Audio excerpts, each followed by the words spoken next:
प्यारे बच्चों, नमस्कार। मैं कंचन बाला, हिंदी अध्यापिका, सरकारी हाई स्कूल खाने की टाप, जिला श्री मुक्तसर साहिब, आज की हिंदी कक्षा में आप सभी का स्वागत करती हूँ। बच्चों, अयोध्यावासी भगवान राम के बारे में कौन नहीं जानता। आप ये भी जानते होंगे कि उन्होंने 14 वर्ष वनवास में बिताए। और क्यों बिताए? क्योंकि जब श्री राम के पिता राजा दशरथ ने सोचा कि वे अयोध्या का राजा श्री राम को बनाएंगे और उनका राज्याभिषेक करेंगे, तब उनकी दूसरी पत्नी रानी कैकेयी ने इस बात का विरोध किया। उसने अपने 2 वचन मांगे राजा दशरथ से, जो कुछ समय पूर्व राजा दशरथ ने उनको दिए थे। उनका पहला वचन था कि अयोध्या का राजा उनके पुत्र भरत को बनाया जाए, और दूसरा वचन था श्री राम को 14 वर्ष का वनवास दिया जाए।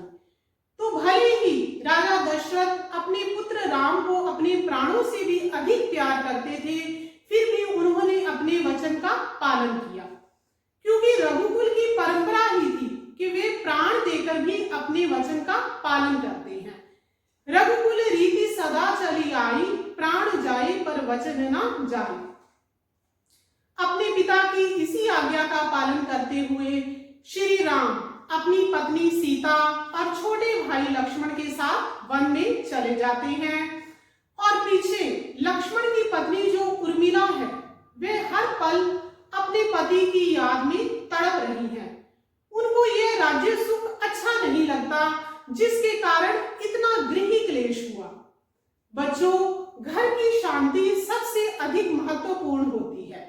अगर हमारे घर में प्यार नहीं, हमेशा लड़ाई झगड़े चलते रहते हैं, तो हमें धन दौलत अच्छी नहीं लगती। सच्चा सुख धन में नहीं, अपितु आपसी प्रेम में है। तो उर्मिला जी भी साधारण जीवन जीना चाहती हैं, जिसमें सारा परिवार मिलजुल कर रहे। वह किसानों के जीवन की प्रशंसा करती हैं, क्योंकि किसान जो है खेतों में अपनी पत्नी के साथ काम करते हैं और हर छोटी बड़ी खुशी को अपने परिवार के साथ मनाते हैं। तो आज हम उसी पर आधारित कविता करने जा रहे हैं, हम राज्य लिए मरते हैं। बच्चों, यह कविता जो है कवि श्री मैथिली शरण गुप्त जी की सुंदर रचना है। यह उनके महाकाव्य साकेत के नवम सर्ग में से ली गई है। तो सबसे पहले मैं आपको कवि परिचय करवाती हूँ। बच्चों, ये है हमारे कवि श्री मैथिली शरण गुप्त। इनका जन्म सन 1886 ईस्वी में चिरगांव, जिला झांसी, उत्तर प्रदेश में हुआ। इनके पिता का नाम श्री रामचरण गुप्त और माता का नाम श्रीमती काशीबाई था। इनके पिता बहुत अच्छे कवि थे, अतः कविता इन्हें विरासत में मिली। इन्होंने अपनी आरंभिक शिक्षा स्थानीय विद्यालय से ग्रहण की और बाद की शिक्षा झांसी के मैकडॉनल्ड स्कूल से हासिल की। इन्होंने हिंदी, संस्कृत, बंगला साहित्य का अध्ययन किया। आचार्य महावीर प्रसाद द्विवेदी जी के संपर्क में आने पर इनकी काव्य कला निखरने लगी। बच्चों, इनकी बहुत सी रचनाएं हैं। प्रमुख रचनाएं हैं भारत भारती, रंग में भंग, यशोधरा, जयद्रथवध, पंचवटी, साकेत। इनकी जो आरंभिक रचना भारत भारती है, इसमें राष्ट्र के अतीत, वर्तमान और भविष्य पर इन्होंने अपने विचार प्रकट किए हैं। और इनकी रचना ने, जो ये भारत भारती रचना है, इसने स्वतंत्रता संग्राम में काफी योगदान दिया। इसलिए जो हमारे महात्मा गांधी जी हैं, उन्होंने इन्हें राष्ट्र कवि की उपाधि से सम्मानित किया। बच्चों, इन्हें बहुत से सम्मान मिले, जैसे आगरा विश्वविद्यालय ने इन्हें डी.लिट की उपाधि से सम्मानित किया। डी.लिट होता है डॉक्टर ऑफ लिटरेचर। और भारत सरकार ने इन्हें पद्म भूषण की उपाधि से अलंकृत किया। और जो साकेत महाकाव्य है, इस पर इन्हें मंगला प्रसाद पुरस्कार मिला। इन्होंने बच्चे जो भारतीय नारी है, उसको अबला रूप से मुक्त कर उसे स्वाभिमान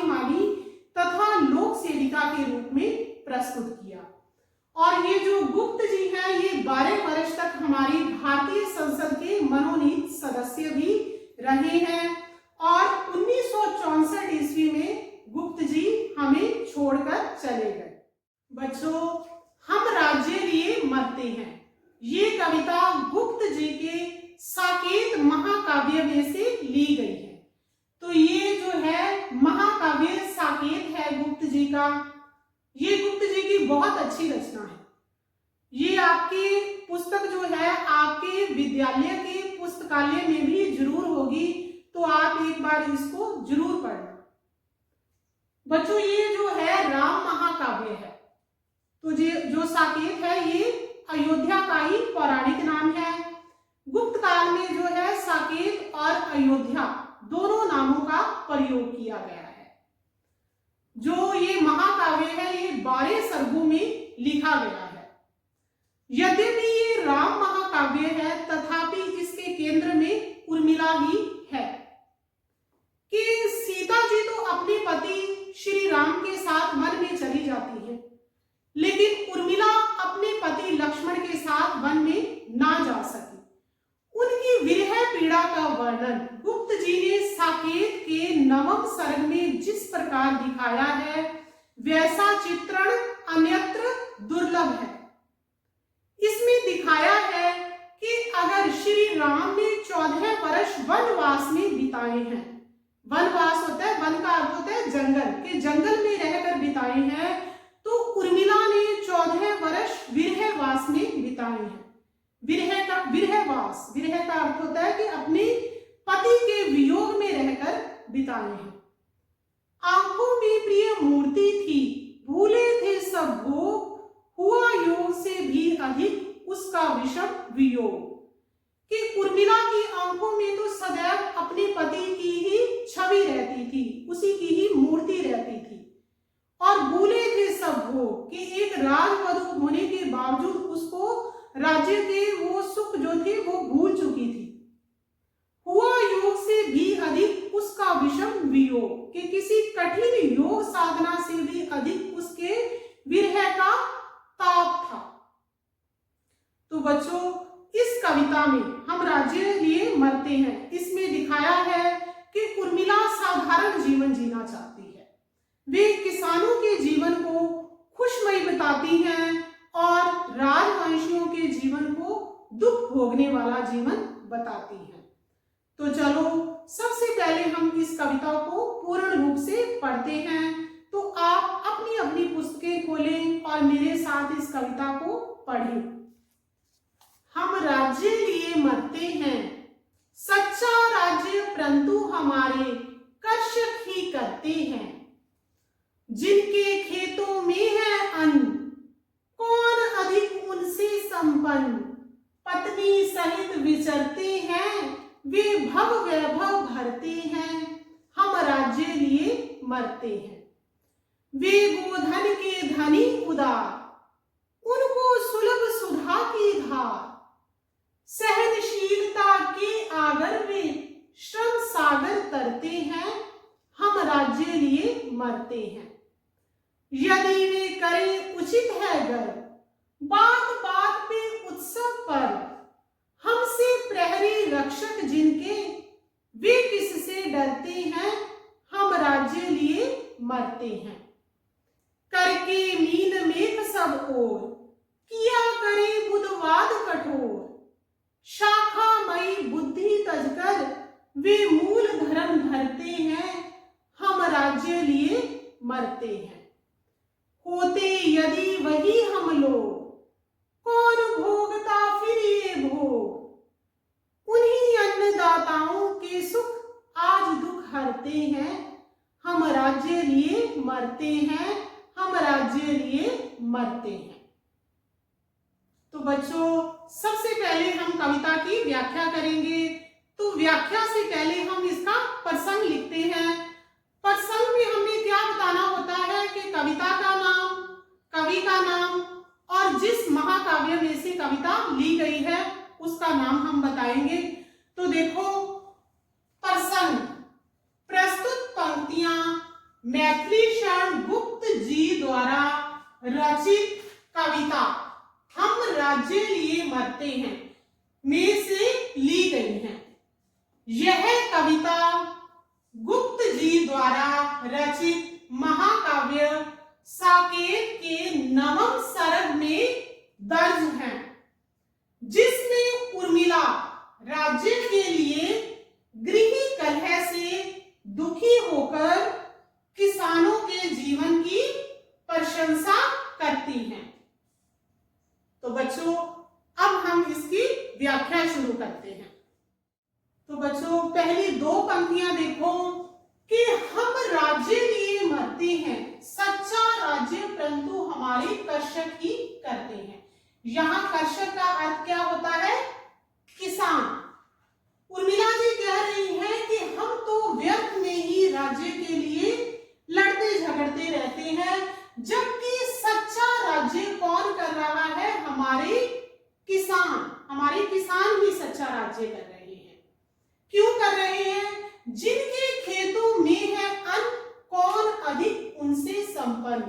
क्योंकि किसान के खेतों में अनाज होता है। अन्न का अर्थ होता है अनाज। बच्चों, हमारी सबसे जरूरी चीज है रोटी। तो किसान जो है अन्न पैदा कर रहा है, तो कौन अधिक उनसे संपन्न? तो उससे ज्यादा संपन्न का अर्थ होता है धनी। तो किसान से ज्यादा धनी कौन होगा? पत्नी सहित विचरते हैं वे भव वैभव भरते हैं। बच्चों, विचरते का अर्थ है चलते फिरते, और भव का अर्थ है संसार, वैभव ऐश्वर्य। तो वो क्या है? खेतों में अपनी पत्नी के साथ घूमते फिरते हैं, चलते फिरते हैं। ये देखो तस्वीर में कि खेतों में अपनी पत्नी के साथ काम कर रहे हैं, और वे इस संसार के जो ऐश्वर्य का भोग कर रहे हैं, अपने संसार में इस ऐश्वर्य का भोग कर रहे हैं। और हम क्या है? व्यर्थ में ही राज्य के लिए लड़ झगड़ रहे हैं। तो यहाँ पर गुप्त जी ने तत्सम शब्दों का प्रयोग किया है। बच्चों, तत्सम शब्द वे शब्द होते हैं जो संस्कृत से सीधा हिंदी में आए हैं। आगे उर्मिला जी कहती हैं, वे गोधन के धनी उदार। गोधन का अर्थ होता है गाय रूपी धन, और उदार का अर्थ है दयालु। वे कौन है? किसान। कि किसान के पास गाय रूपी धन होता है, जिसलिए वे धनवान भी बने रहते हैं और बहुत ही दयालु भी होते हैं। वो किसी बात का जल्दी से बुरा नहीं मानते। उनको सुलभ सुधा की धार। सुलभ का अर्थ होता है आसान, और सुधा का अर्थ होता है अमृत। कि उन्हें गाय के दूध की जो अमृत रूपी धारा है बहुत ही आसानी से मिल जाती है। बच्चों, गाय को हिंदू धर्म में माता माना गया है और उसके दूध को अमृत समान कहा गया है। सहनशीलता के आगर में, आगर का अर्थ होता है भंडार। कि किसान जो है सहनशीलता के भंडार होते हैं, वे बहुत सहनशील होते हैं। कई बार क्या होता है? कुदरती प्रकोप के कारण उनकी फसल बर्बाद हो जाती है, लेकिन वे फिर से मेहनत में जुट जाते हैं। श्रम सागर तरते हैं। वे मेहनत रूपी सागर में हमेशा तैरते रहते हैं। हम राज्य लिए मरते हैं, जबकि हम जो राजवंशी लोग होते हैं वे तो राज्य प्राप्त करने के लिए ही लड़ते झगड़ते रहते हैं। तो बच्चों, यहाँ पर गुप्त जी ने तत्सम शब्दों का भी प्रयोग किया है, और काव्य की सुंदरता को बढ़ाने के लिए अनुप्रास अलंकार का प्रयोग किया गया है। अनुप्रास अलंकार होता है वर्णों की आवृत्ति। तो यहाँ पर स और स वर्णों की आवृत्ति से अनुप्रास अलंकार का प्रयोग करके काव्य की सुंदरता बढ़ाई गई है। आगे उर्मिला जी कहती हैं, यदि वे करें उचित है गर्व। उचित का अर्थ होता है सही, गर्व का अर्थ है मान। कि यदि वे किसान, कि यदि किसान अपने पर मान महसूस करें तो वो बिल्कुल सही है। बात बात पे उत्सव पर, अगर वो छोटी छोटी बात पर, उत्सव का अर्थ होता है जश्न, पर्व, त्योहार। कि अगर वो छोटी छोटी बात पर जश्न मनाते हैं, त्योहार मनाते हैं तो बिल्कुल सही है।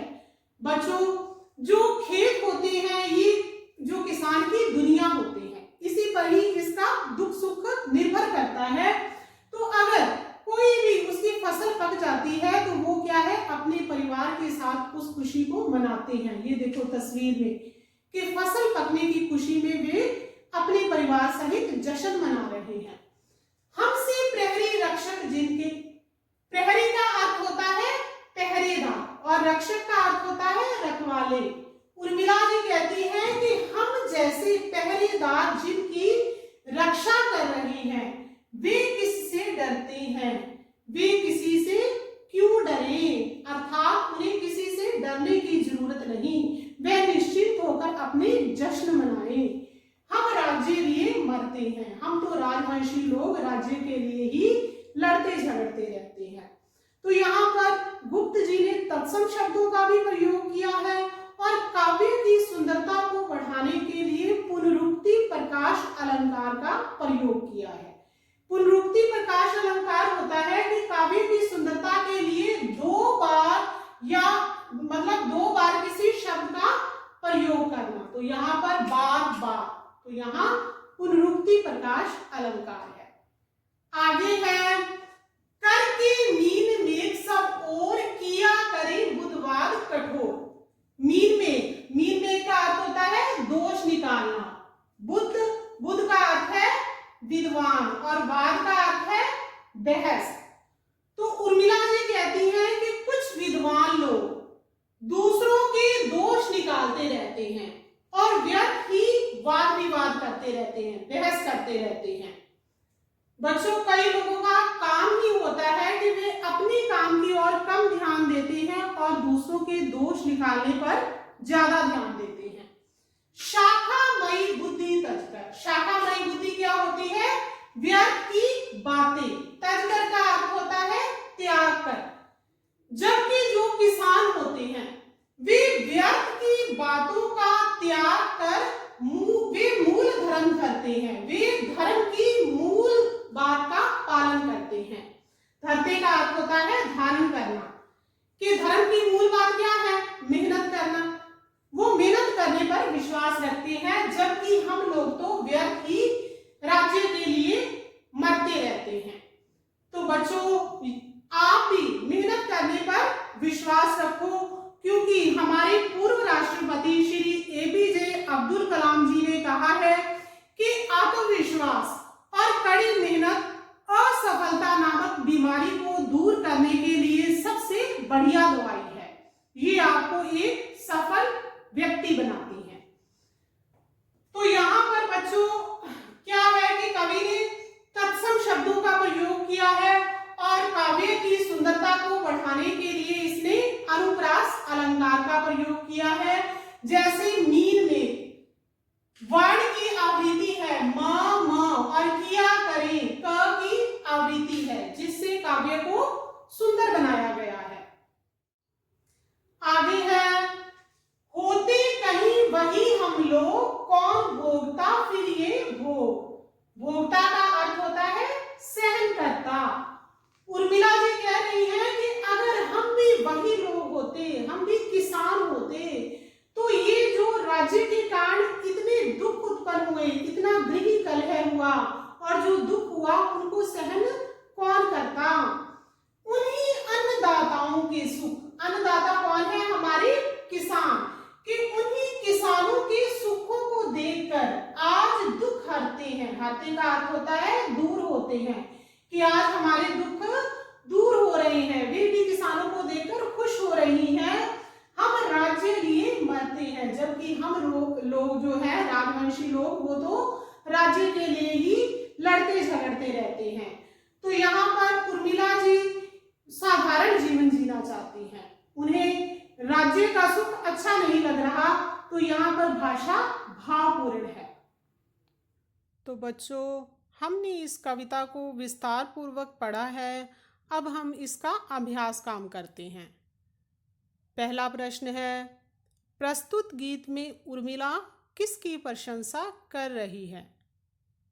उत्तर है, प्रस्तुत गीत में उर्मिला किसानों के सरल एवं शांतिपूर्ण जीवन की प्रशंसा कर रही है, क्योंकि किसान बहुत ही साधारण और शांति वाला बिना लड़ाई झगड़े वाला जीवन व्यतीत करते हैं। तो उर्मिला उनकी प्रशंसा कर रही है।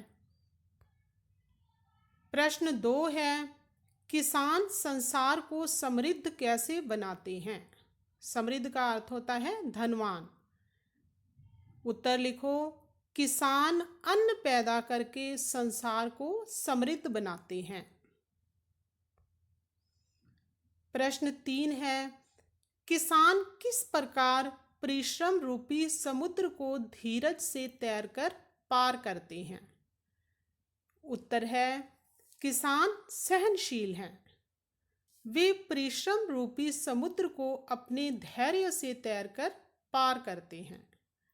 धैर्य ही उनका सबसे बड़ा हथियार होता है, तो वो धैर्य से तैरकर पार करते हैं। प्रश्न 4 है, किसान व्यर्थ के वाद विवाद को छोड़कर किस धर्म का पालन करते हैं? उत्तर लिखो, किसान व्यर्थ के वाद विवाद को छोड़कर धर्म की मूल बात कि मेहनत करना ही हमारा धर्म है को समझते हैं और उसका पालन करते हैं। प्रश्न 5 है, किसान का अपने पर गर्व करना कैसे उचित है? उत्तर लिखो, किसान का अपने पर गर्व करना इसलिए उचित है क्योंकि वह समस्त संसार का अन्नदाता है। जो किसान है वो सारे संसार को अन्न प्रदान करता है, इसलिए वो अपने पर गर्व कर सकता है। छठा प्रश्न है, हम राज्य लिए मरते हैं में उर्मिला राज्य के कारण होने वाले किस कलह की बात कहना चाहती है? कलह का अर्थ होता है लड़ाई झगड़ा। तो उत्तर लिखो, उर्मिला राज्य के लिए श्री राम को वनवास दिए जाने तथा भरत को राज्य देने से उत्पन्न कलह की बात कहना चाहती है। प्रश्न 7 है, निम्नलिखित पद्यांशों की सप्रसंग व्याख्या करें। तो बच्चों, हमें 3 पद्यांश दिए हैं, हमने इनकी व्याख्या करनी है। तो व्याख्या हम कर चुके हैं, तो इसका उत्तर आपने स्वयं लिखना है। अगला है विपरीत शब्द। विपरीत का अर्थ होता है उल्टा, कि हमें कुछ सार्थक शब्द दिए हैं, हमने इसके विपरीत शब्द लिखने हैं। तो पहला है संपन्न, विपरीत शब्द है विपन्न। धनी, निर्धन, उदार, अनुदार, रक्षक, भक्षक, सुलभ, दुर्लभ, उचित, अनुचित, कठोर, कोमल और धर्म का विपरीत शब्द अधर्म। आगे है पर्यायवाची शब्द। पर्यायवाची शब्द वे शब्द होते हैं जब शब्द अलग अलग हों लेकिन उनके अर्थ एक ही हों।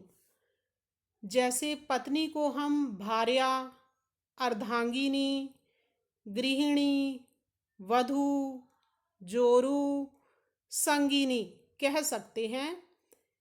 ऐसे ही कर्षक के पर्यायवाची शब्द हैं किसान, कृषक, खेतीहर, हलवाहा, कृषिजीवी।